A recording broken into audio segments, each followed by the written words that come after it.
These counseling sessions were very interesting to observe. They did not seem very different from what I've experienced, although I've learned through this course that my counselor has been following the Rogerian or person-centered mindset.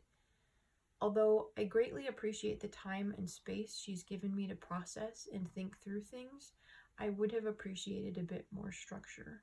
These counselors seem to contribute more, both in terms of questions and feedback. I appreciate the guidance they give their clients.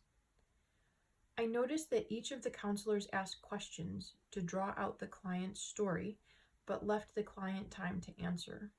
Empty conversation space is a great way to draw out a person's story, and I noticed that the counselor in the homesick presentation left that space.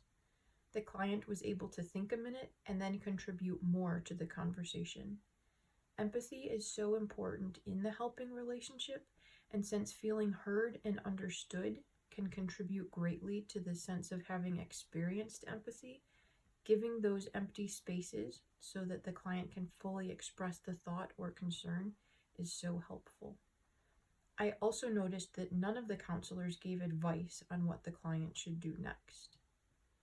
It was really interesting to see the different contexts of counseling as well.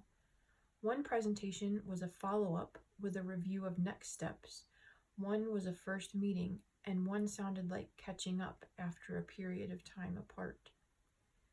After watching this, I find myself wondering how a counselor knows what questions to ask. How does a counselor know where he's trying to go in a conversation? How does the counselor guide the conversation so it moves toward a helpful conclusion rather than meandering aimlessly? I'm thankful that I'm in the beginning of the process so that I can learn through the rest of the courses and through the intensives and the other training in this program more how to ask those questions and how to guide the conversations well.